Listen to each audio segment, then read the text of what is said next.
السلام عليكم ورحمة الله وبركاته.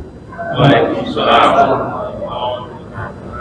إن الحمد لله نحمده ونستعينه ونستغفره ونعوذ بالله من شرور أنفسنا ومن سيئات أعمالنا.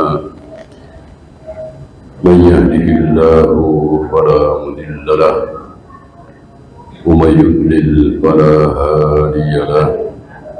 أشهد أن لا إله إلا الله وحده لا شريك له وأشهد أن محمدا عبده ورسوله وبعد.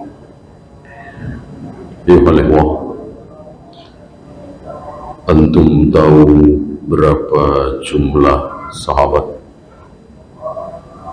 Adakah 1 juta? Nggak nyampe. 500.000? Nggak nyampe. 300.000? Nggak nyampe. Abu Zur'ah meriwayatkan sekitar 100.000 lebih, tidak sampai 200.000. Ya, tapi antum tahu mereka ditakuti oleh siapa?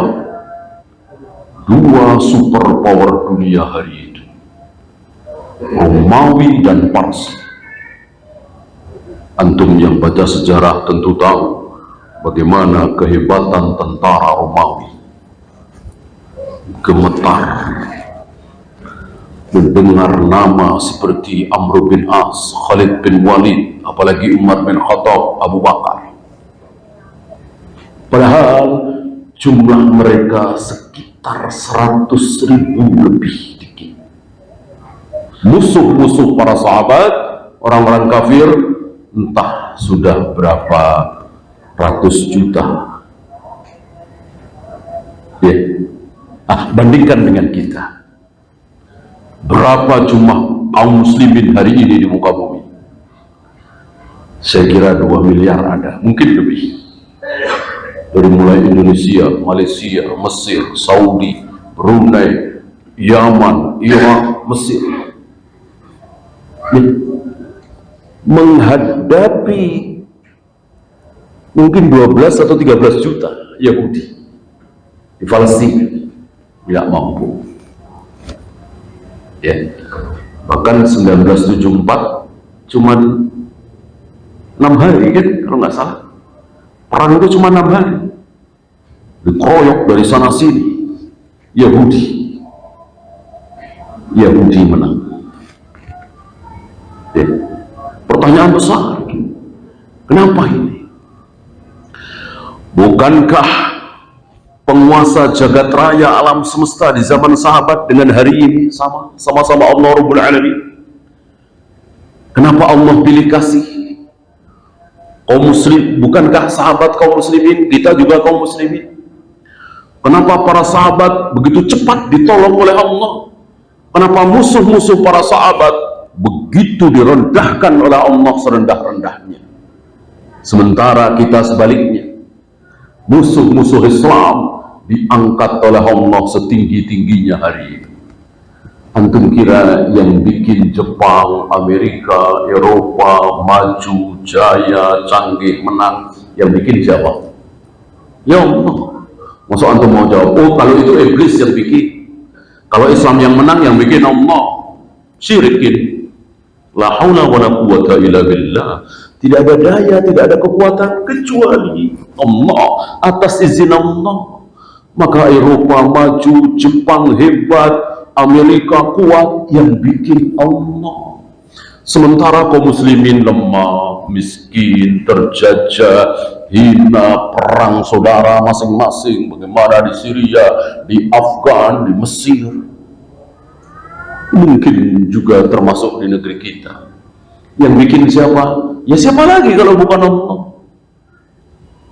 Tentu tanda tanya besar.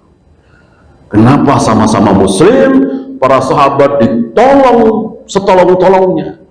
Kita kaum muslimin juga kan, menyembah Allah juga kan, tapi direndahkan oleh Allah serendah-rendah.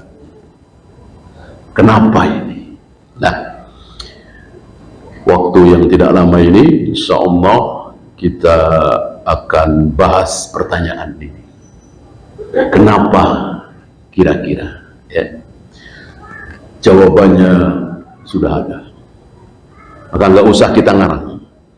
Banyak para tokoh ngarang, oh karena kaum muslimin tidak menguasai ekonomi, oh kaum muslimin tidak menguasai teknologi, oh karena kaum muslimin tidak bersatu. Salah semua. Salah semua. Ada masalah teknis kecil.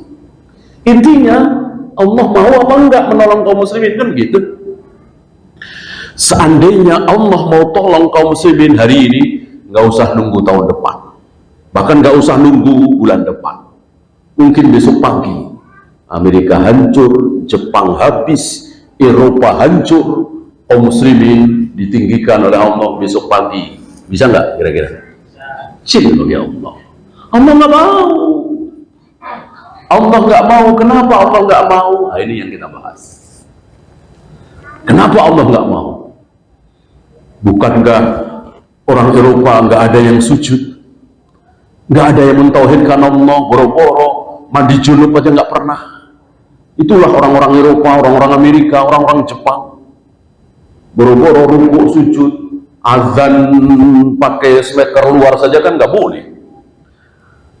Kenapa negeri yang segitu durhakanya kepada Allah dibiarkan oleh Allah, bahkan dibikin jaya, menang, kuat, maju, canggih, rapi, kaya, sementara kita diperlakukan seperti ini oleh Allah? Ya, sekali lagi jawabannya sudah ada di mana kalau antum tahu? Di Sunan Abu Dawud. Sebetulnya di ayat ada, ya. Ini lebih rinci saja. Di ayat saya kira antum tahu ayatnya.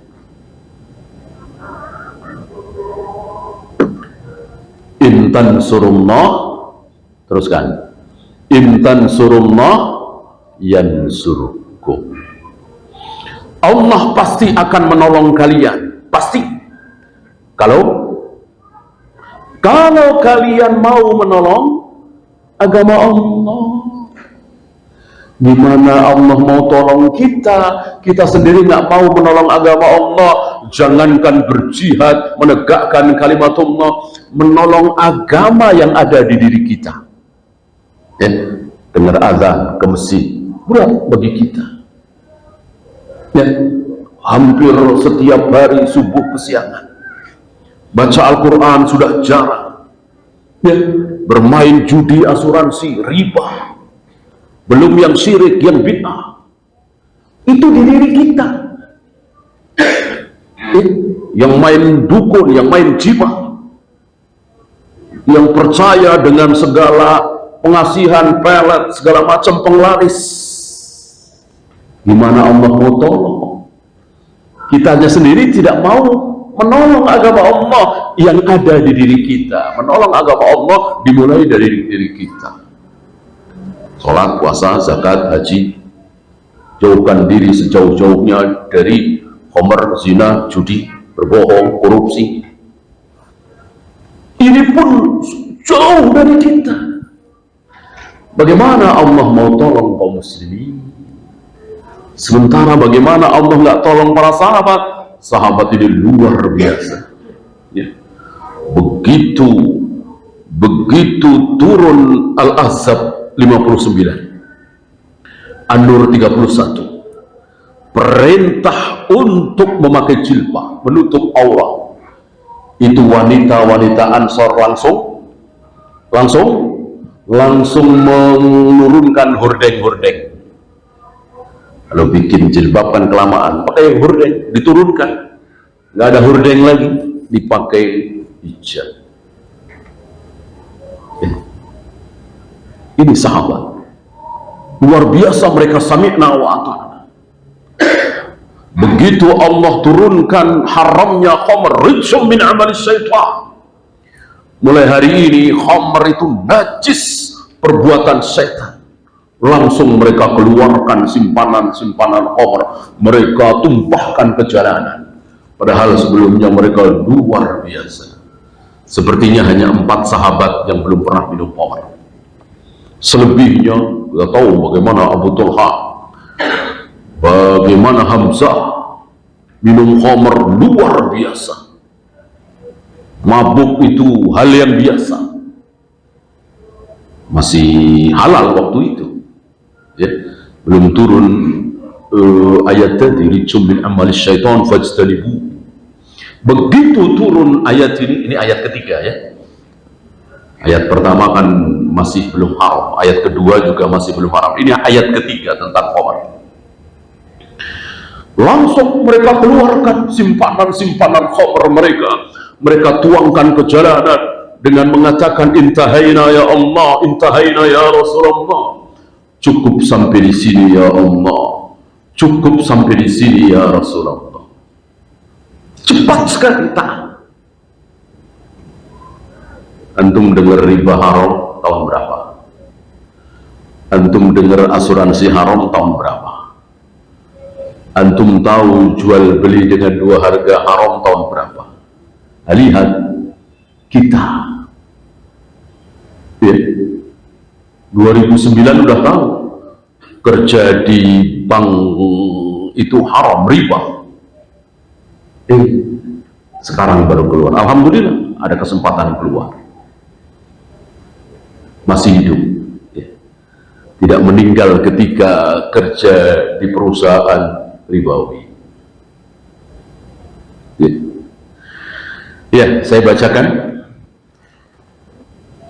idza tabaya'tum bil 'ainati, apabila kalian sudah mulai berjual beli dengan cara ina. Panjang penjelasan tentang jual beli dengan cara ina. Intinya jual beli haram. Mungkin riba, mungkin goror, mungkin maisir, mungkin 2 harga, mungkin tipu-tipu, mungkin pokoknya jual beli yang haram. Sama antum tahu macam-macam jual beli yang haram ya. Berapa nih Pak? 1 juta. Isinya berapa? Nggak tahu. Boleh dihitung nggak? Jangan ya. Nanti kalau panen ini saya dapat berapa ya, terserah. Ini kan udah kelihatan nih kembangnya nih, rambutan atau mangga. Saya jual 1 juta. Mungkin dapat 10 ton, mungkin dapat 5 ton, mungkin cuma dapat setengah kintal, bahkan mungkin cuma dapat 5 kilo, 6 kilo. Apa namanya? Goror. Haram ya, masuk di aina atau riba ya. Sebetulnya uang kita di dia itu cuma 5 juta ya. Tapi karena berhubung kita sakit, berhubung mobil kita kecelakaan ya, masuk bengkel, biaya bengkelnya habis 40 juta misalnya, kita dikasih 40 juta. Padahal uang kita di dia cuma 5 juta. Lebihnya apa itu? Ya, uang di kita, uang yang kita setorkan ke dia baru 5 juta. Tiba-tiba kita dapat 40 juta. Yang 35 juta apa namanya? Riba. Apalagi kalau bukan riba. Ya.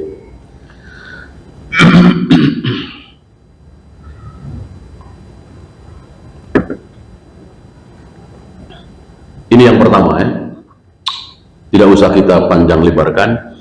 Intinya jual beli dengan cara haram. Apa saja, apapun pokoknya yang haram. Bisa boror, bisa maisir, bisa riba. Dan kalau antum tahu tiga-tiganya ada di mana? Ada di asuransi. Adakah asuransi yang tidak boror? Ada. Jadi saya setor setiap hari 150.000 ini Pak, saya dapat berapa nantinya? Nggak mungkin dia bisa jawab. Ya tergantung nanti lah. Tergantung nanti inilah gharar. Ya, kecuali dia bisa jawab, ya, oh dapat sekian, nah, itu tidak gharar. Mana ada asuransi yang seperti itu, ya? Kemudian riba udah jelas tadi, kan? Nah, satu lagi maisir. Maisir kimar, bahasa kitanya apa? Maisir judi. Antum tahu sifat judi? Dia menang, kita kalah. Kita menang, dia kalah. Dia untung, pasti kita rugi. Kita untung, pasti dia rugi. Nggak mungkin dua-duanya untung.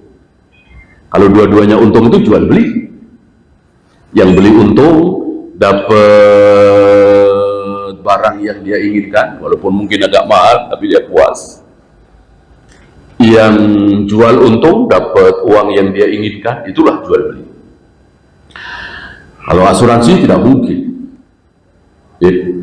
Ketika kita baru setor 2 kali, berarti 150.000 kali 2, 300.000. Tiba-tiba kita sakit, biaya rumah sakitnya 30 juta, oh langsung dibayarin oleh dia. Nah, kita untung, dia rugi. Kita menang, dia kalah. Ya kan? Sebaliknya, kita setorkan 150.000 setiap bulan selama 15 tahun, kita nggak sakit-sakit. Tapi hilang duit kita, atau mungkin tinggal separuh, atau mungkin tinggal 60%. Dia untung, kita rugi. Dia menang, kita kalah. Judi kan begitu. Ya. Yang mudah saja ya, barangkali antum pernah ditawari ketika antum sudah mau naik pesawat, sudah ada di ruang tunggu, suka ditawarin asuransi. Kan nggak mahal, mungkin 200.000, mungkin 150.000. Apa jadi jaminannya? Kalau pesawat kecelakaan, meninggal, langsung ahli waris dapat 2 miliar misalnya. Kalau selamat sampai tujuan, ya hilang uang 150.000. Ya. Kita dari Jakarta mau ke Surabaya, sampai di Surabaya kita selamat, berarti kita kalah, dia menang, kita rugi, dia untung. Kira-kira nyesel nggak? Pas kita sampai Surabaya selamat, kita sudah ngasih 150.000 di Cengkareng. Nyesel nggak? Ya nyesel, tahu begitu mending kasih fakir miskin 150.000, ya kan? Atau transfer ke rekening ponakan kita yang yatim, sepupu kita yang sedang kesusahan, gitu. Nah, ini dia.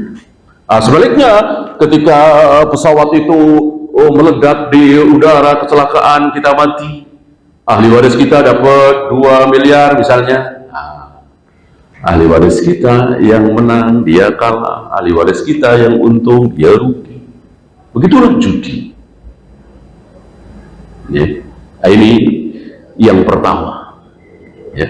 Ada 4 di sini, tapi sekali lagi ini sekedar contoh. Dari 4 ini bisa menjadi 50, 60, bahkan ratusan. Ini 4 ini sekedar contoh. Yang pertama, idza tabayatum bil 'ainati. Ketika kalian sudah mulai berjual beli dengan cara inah, wa aqadtum adnabal baqar, dan kalian sudah asik memegang ekor-ekor sapi. Apa maksudnya? Ternak. Asik berternak. Bolehkah berternak? Tentu boleh. Tapi ini keasikan. Ya, saking asiknya terdengar azan seolah nggak dengar, atau ya sambil lalu saja. Sholat duhur kan bisa jam 2, sholat asar kan bisa jam 5. Ayo, alladzina hum an sholatihim sahun, itu termasuk ya. Sholat sahun ada beberapa, salah satunya itu menjadi kebiasaan dia. Sholat zuhur jam 2, sholat asar jam setengah 5, sholat maghrib sudah deketin isya, sholat subuh kesiangan, dan itu menjadi kebiasaan dia.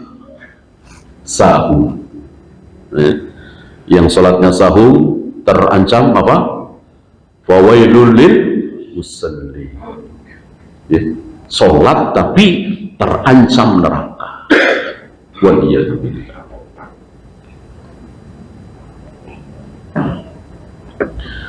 Waraditum bizar'i. Ini yang ketiga. Kalian bangga dengan zara'. Apa? Pertanian. Bolehkah bertani? Boleh. Halalkah? Halal. Tapi saking asiknya bertani, dibikin asik oleh setan, dibikin asik oleh iblis. Maka tadi terdengar azan seolah dia nggak dengar. Tidak menyisihkan harta untuk fakir miskin, karib kerabat, dan seterusnya. Intinya dunia. Ini bukan berarti kalau kantor enggak, pasar enggak, pabrik enggak, ya. Ini sekedar contoh saja. Pertanian dan peternakan itu intinya urusan dunia. Yang terakhir, yang keempat, wa taraktumul jihad. Lalu kalian meninggalkan jihad. Barangkali sudah mungkin 100 tahun yang lalu, ya. Rata-rata kaum muslimin sudah tidak jihad lagi. Bahkan 200 tahun yang lalu, 300 tahun yang lalu, kaum muslimin masih ada jihad. Bagaimana Pangeran Diponegoro, bagaimana Imam Bonjol, bagaimana pahlawan-pahlawan kita berjihad mengusir penjajah. Tapi terpaksa. Gitu. Beda dengan para sahabat. Para sahabat jihad tidak terpaksa. Rasul dan para sahabat jihad itu tidak terpaksa. Nah, sementara Pangeran Negoro, Imam Bonjol dan seterusnya berjihad melawan kafir Belanda terpaksa. Kenapa terpaksa? Kenapa terpaksa? Iya, kita dijajah. Kaum muslimin dijajah. Belanda kafir datang ke Indonesia, terpaksa kan? Apa para sahabat itu berjihad nunggu dijajah? Siapa yang jajah para sahabat? Ya, apakah jihad perang-perang di zaman sahabat itu selalu di dalam kota Madinah? Rasul dan para sahabat ketika jihad itu selalu mempertahankan Madinah? Cuman sekali, itu pun awalnya tetap berangkat. Cuman sekali perang yang terjadi di dalam kota Madinah, perang Parit, perang Khandaq atau perang Ahzab, yang Madinah atas usul Salman Al-Farisi dibikin parit, ya kan? Selebihnya dari Badar, Uhud, Yarmouk, Mu'tah, apalagi jauh dari Madinah. Berarti Rasul dan para sahabat diserang atau nyerang? Nyerang. Masa Rasul diserang kok ke Tabuk? Antum tahu Tabuk? Tabuk dekat kemana? Ke arah Syam, ibu kota Romawi. Ditunggu Heraklius oleh Nabi 20 hari kira-kira di Tabuk. Heraklius nggak berani datang. Ditantang oleh Nabi SAW untuk berperang, berjihad. Nggak berani datang Romawi. Kalah tentunya. WO kan istilahnya, kalau nggak berani datang itu tentu kalah, dianggap kalah. Luar biasa berkibar Islam, luar biasa. Kafir Quraisy di Jaziratul Arab mulai berpikir gitu. Bahkan kalau antum tahu bagaimana dialog antara pembesar Romawi, Kaisar Romawi siapa? Heraklius pernah dialog dengan Abu Sufyan. Ini ada di Sahih Bukhari kan? Luar biasa dialognya. Nah, waktu itu Abu Sufyan masih kafir. Luar biasa dialognya, menunjukkan bahwa Heraklius itu takut pada Nabi SAW. Padahal Kaisar Romawi. Padahal waktu itu Parsi sudah mulai tumbang. Berarti sudah menjadi superpower tunggal di muka bumi. Takut. Ya. Bahkan dengan nada sopan Heraklius mengatakan, wallahi demi Allah, seandainya dia ada di sini, akan aku cuci kedua kakinya. Luar biasa. Seandainya betul apa yang engkau ucapkan tadi, wahai Abu Sufyan, pakai terjemah ya, pakai penerjemah. Dialog panjang nih. Seandainya betul apa yang engkau ucapkan tadi tentang dirinya, tentang Muhammad yang mengaku sebagai nabi itu, betul ucapanmu, wallahi demi Allah, kekuasaan dia akan sampai di tempat yang sedang aku injak kini. Dan ternyata betul. Enggak sampai 10 tahun saya kira, mungkin 8 tahun atau 7 tahun, ucapan Heraklius menjadi kenyataan. Rasul sudah wafat, Abu Bakar sudah wafat, kaum muslimin dipimpin oleh Umar. Nah, di zaman Umar itulah, kan Abu Bakar cuma 2 tahun ya, waktu itu kan sudah akhir kehidupan Nabi. Mungkin 2 tahun atau 3 tahun setelah setelah Heraklius berbicara seperti itu, Rasul wafat. Ditambah Abu Bakar kan cuma 2 tahun, zaman Umar ya mungkin 6 tahun, 7 tahun. Terjadi kenyataan itu. Syam jatuh ke tangan kaum muslimin, dikuasai oleh kaum muslimin di zaman Umar, dengan keadaan di mana Umar pas masuk ke situ, sengaja beliau diundang dan akan diserahkan sendiri itu ya, secara apa istilah kita, secara simbolik gitu ya, karena sebagai pengakuan mereka bahwa mereka mengaku kalah. Syam kan meliputi sekarang Palestina, Yordan, Lebanon, itu kan Syam. Dulu cuma satu provinsi Syam, sekarang berapa negara?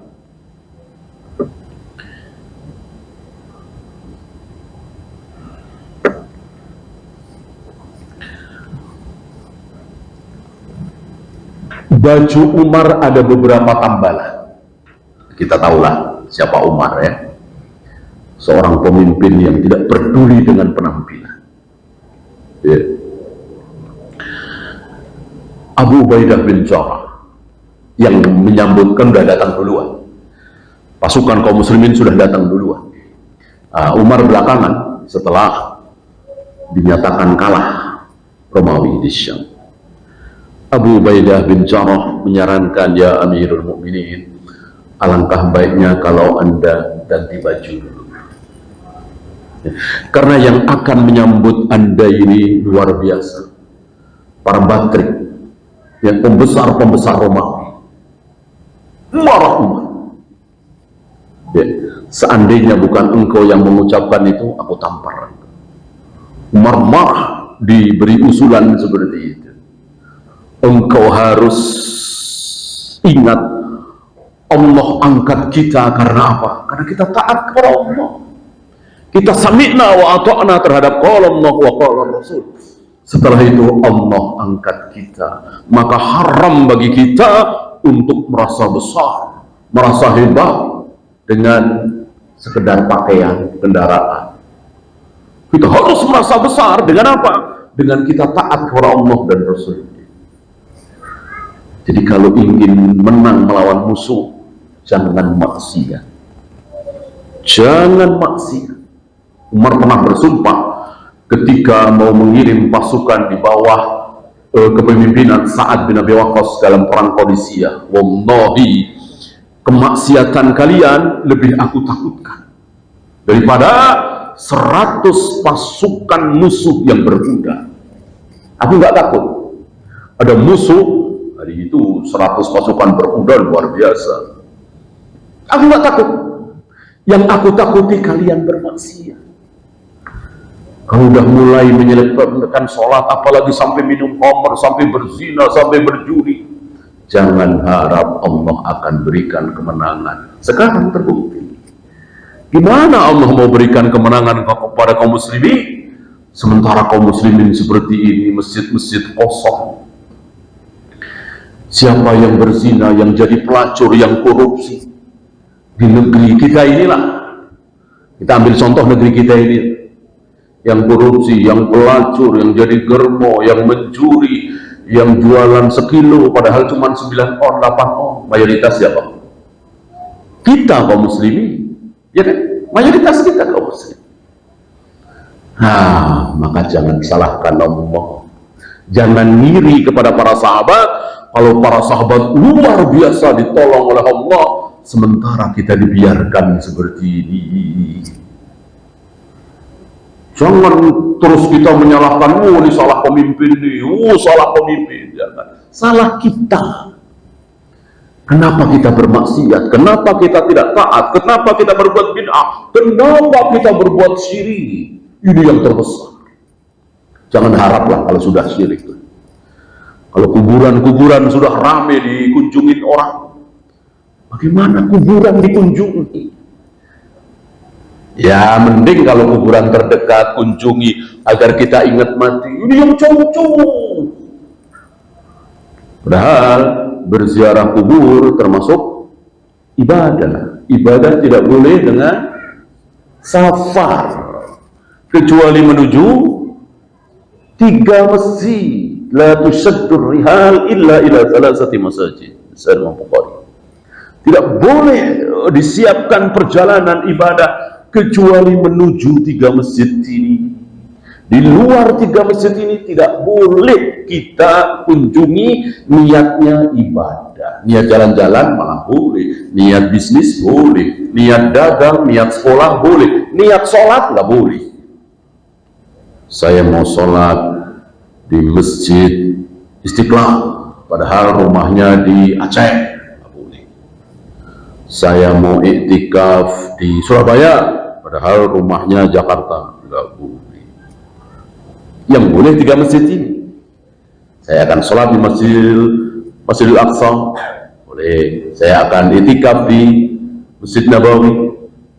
Saya akan sholat di Masjidil Haram, boleh 3 masjid ini. Di luar 3 masjid ini tidak boleh. Hati-hati, jangan sampai lupa, ini lengah ya, kayak nggak sadar gitu. Padahal pulang kampung atau ke kota itu tujuan satu-satunya adalah iktikaf. Karena nanti ketemu dengan ini dan sini, nggak boleh. Kalau mencari ilmu boleh, mencari ilmu kan bukan ibadah makhluk. Yang nggak boleh yang ibadah makhluk, sholat, iktikaf, ya. Baca Al-Quran, nggak boleh baca Al-Quran pakai tempat tertentu. Baca Al-Quran dimanapun sama, di masjid terdekat rumah kita, di teras, di kamar, dimanapun sama.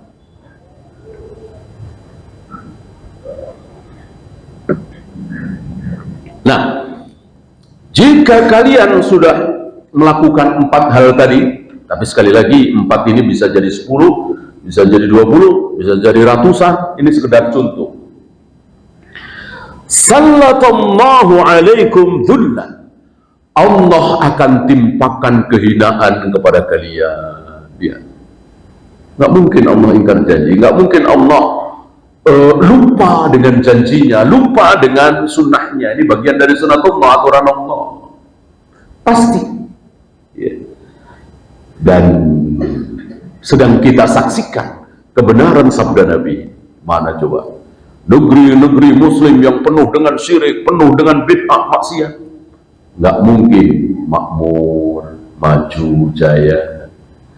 Yang makmur, yang maju, yang jaya, yang kuat adalah negeri-negeri yang bertauhid, yang mengikuti sunnah Nabi SAW, ya, ditolong oleh Allah. Ada contoh kecil, saya nggak bilang besar ya, contoh kecil di negeri kita ini. Ada 2, ini kita bicara masa lalu ya, nggak sekarang. Ada 2 organisasi Islam terbesar di negeri kita ini. Ya, ambil contoh tahun 40-an, tahun 50-an, tahun 60-an. Mereka kan berdiri, yang satu 1912, yang satu 1926 kalau nggak salah ya. Nah, tahun 1940, 1950, 1960, 1970, 1980 ya. Bandingkan antara dua ini. Yang Allah bikin maju, kaya, sekolahnya di mana-mana, rumah sakitnya di mana-mana. Mana? Yang dekat ke sunnah apa yang dekat ke bid'ah? Ya, ini sekedar contoh kecil. Ya. Ini bagian dari janji Allah dan Rasulnya, bahwa Allah akan memberikan kemenangan, kejayaan, kehebatan kepada orang-orang kaum muslimin yang mengikuti sunnah Nabi, bukan yang bid'ah. Kalau negara, antum bisa saksikan mana negeri yang dibikin kaya oleh Allah, dibikin tenang, dibikin makmur, nggak ada perebutan kekuasaan, saling menjatuhkan, demo di mana-mana, digulingkan. Ya. Nah, bandingkan dengan negeri-negeri yang jauh dari sunnah, yang apalagi yang penuh dengan syirik dan bid'ah. Ya. Antum jangan lihat sholatnya saja, antum jangan melihat jenggotnya saja, antum jangan melihat kerasnya mereka terhadap wanita yang membuka aurat. Ya. Lihat tauhidnya. Setelah itu sunnah apa bid'ah, manhajlah intinya. Kan ada negeri yang keras sekali terhadap wanita yang nggak mau pakai jilbab, bahkan cadar diwajibkan. Toko-toko waktu itu ya, toko-toko kaset musik dirampas. Apalagi ya, artinya mereka keras sekali terhadap hal-hal fikih seperti itu. Benar tentunya, tapi mereka jauh dari tauhid, jauh dari manhaj yang hak, penuh dengan bid'ah. Nah, lihat keadaan mereka, tidak seperti negeri yang sunnah, yang mengikuti sunnah Nabi SAW. Maka persis seperti yang disabdakan oleh Nabi di sini, la yanzi'uhu ankum, Allah tidak mungkin cabut kehinaan kalian itu, hatta tarji'u ila dinikum, sampai kalian kembali kepada sampai kalian kembali kepada agama yang benar. Agama yang benar agamanya siapa? Rasul dan para sahabat. Rasul dan para sahabat. Agamanya Rasul dan para sahabat itu apa? Ada orang mati ditahlilkan 3 hari, 7 hari, 50 hari. Ada peringatan maulid Nabi, Isra Mi'raj, nuzul Quran. Ada selawat nariyah, selawat al-fatih, tibul qulub. Ada salat nisfu Sa'ban. Enggak ada. Itu bukan agama Rasul dan para sahabat. Itu bid'ah yang dimasukkan ke dalam Islam. Kembali dulu kepada agama yang benar, ikuti Rasul dan para sahabat. Selagi kaum muslimin sholatnya, puasanya, zikirnya, wiridnya, salawatnya beda dengan cara Rasul dan para sahabat, jangan harap. Jangan harap Allah akan tolong. Walaupun sholat, walaupun saum, walaupun zakat dan seterusnya. Kembali kepada sunnah Nabi SAW, tidak ada tawar menawar. Ketika ini tidak dijalankan, nggak mungkin. Dan antum bisa baca sejarah dari mulai zaman sahabat, tabi'in, atba'ut tabi'in, terus sampai a'immatul arba'ah, sampai zaman Imam Bukhari, Muslim, Abu Dawud, Nasai, Tirmidzi, sampai terus ke bawah zaman Syekhul Islam, Al-Iraqi, Al-Zahabi, Ibnu Hajar, terus mana ada negeri muslim penuh dengan syirik dan bid'ah lalu dibikin menang, dibikin jaya oleh Allah. Tidak ada. Termasuk negeri kita ini. Termasuk negeri kita ini. Antum kira waktu Belanda datang ke negeri kita, menjajah kita, bagaimana keadaan kita? Penuh dengan tauhid apa penuh dengan syirik? Antum bisa tahu jawabannya. Penuh dengan sunnah apa penuh dengan bid'ah? Antum bisa tahu jawabannya. Masih bersisa sampai hari ini. Masih ada kaum muslimin yang percaya dukun, jimat sekarang, keris-keris masih ada? Banyak. Ya. Alhamdulillah, dai-dai mulai banyak. Lebih banyak daripada dulu waktu di zaman Belanda, tahun 1900-an, ya kan? Mudah-mudahan Allah tolong. Walaupun sedikit demi sedikit tentu. Maksiatan luar biasa. Ya nggak usah terlalu jauh, tahun 70-an, tahun 7 bahkan 80-an, ya. Di pasar-pasar, di sekolah-sekolah, mahasiswi pada pakai jilbab? Enggak kan? Alhamdulillah sekarang ada perbaikan. Itu yang penting. Antum nggak usah lihat presiden, antum nggak usah lihat para menteri, antum nggak usah lihat gubernur, wali kota, bupati, nggak usah. Lihatlah rakyat kaum muslimin. Itu yang jadi patokan. Jadi antum jangan mau dibohongi oleh iblis, antum jangan mau dibohongi oleh setan. Mereka membohongi kita bahwa kalau negeri itu ingin baik, ingin benar, cari pemimpin yang baik. Presidennya jujur, amanah, cerdas, ahlu sunnah, lalu diikuti oleh menteri-menterinya. Karena presidennya jujur, amanah, ahlu sunnah, cerdas, menteri-menterinya pun ikut begitu. Jujur, amanah, ahlu sunnah, cerdas. Lalu diikuti oleh para gubernur, diikuti oleh para bupati, jujur, amanah, ahlu sunnah, cerdas. Sampai terakhir rakyat. Betul? Betul? Salah. Kalau itu betul, berarti Nabi Musa bukan orang baik. Ada yang meragukan kesolehan Nabi Musa, ketakwaan Nabi Musa, ilmunya Nabi Musa. Gak ada yang meragukan. Jangankan Imam Syafi'i, Imam Bukhari, Imam Muslim, Abu Bakar dan Umar kalah tentunya dibanding dengan keilmuan, ketakwaan, keimanan Nabi Musa. Gak ada yang meragukan keilmuan Nabi Musa, ketakwaan, kejujuran, amanahnya Nabi Musa. Gak ada yang meragukan kafir, Nabi, Rasul. Tapi bagaimana rakyatnya? Gimana rakyatnya? Rakyatnya Nabi Musa siapa? Bani Israel, bangsa kera dan babi. Kita mau katakan berarti Nabi Musa nggak becus memimpin Bani Israel? Karena kaidahnya kalau pemimpin itu baik, amanah, jujur, cerdas, soleh, otomatis rakyatnya akan ikut. Ternyata tidak. Nah, dari sini justru kebalikan. Pemimpin nggak akan bisa merubah rakyat. Justru rakyat diawali dari rakyat. Oleh karena itu, para nabi, para rasul ketika diutus oleh Allah, yang pertama kali didatangi oleh para nabi, para rasul siapa? Pemimpinnya para rakyat. Rakyat.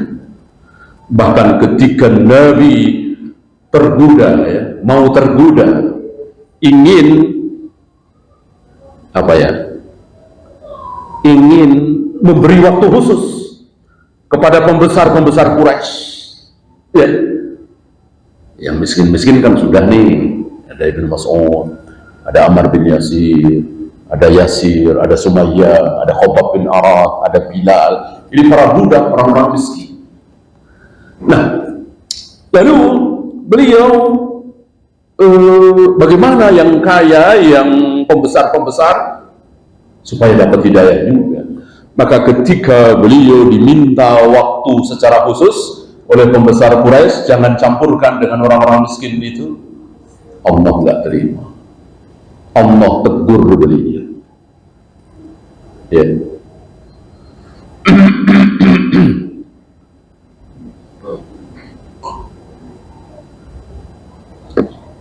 Wala tuti man aghfalna qalbahu an dzikrina. Jangan Muhammad, jangan engkau ikuti orang-orang yang hatinya telah aku palingkan. Jangan mau ngikutin maunya mereka. Ditegur beliau ketika meninggalkan orang-orang miskin, lalu memberikan waktu khusus. Menunjukkan bahwa para nabi, para rasul diperintahkan oleh Allah untuk berdakwah kepada rakyat, orang-orang kecil. Nah, termasuk dialognya Heraklius dengan Abu Sufyan itu. Kan beberapa pertanyaan Heraklius, diantaranya kan Muhammad yang mengaku nabi itu asli Arab atau pendatang? Dijawab oleh Abu Sufyan dengan jujur, asli situ, asli Mekah. Langsung dikomentari oleh Heraklius, begitulah para nabi, para rasul, nggak ada yang didatangkan dari luar. Para ulama kan ada ya, kalau nabi asli. Untuk kaum Ad siapa? Ya Nabi Hud, termasuk kaum Ad itu. Untuk kaum Samud siapa? Ya Nabi Soleh, termasuk kaum Samud itu. Iya, mungkin sudah masuk waktu Isya. Silakan antum azan dulu. Nanti kita setelah azan kita lanjutkan sebentar dengan soal jawab. Wassallallahu ala Muhammadin sallallahu alaihi wasallam. Wa akhiru da'wana alhamdulillahi rabbil alamin.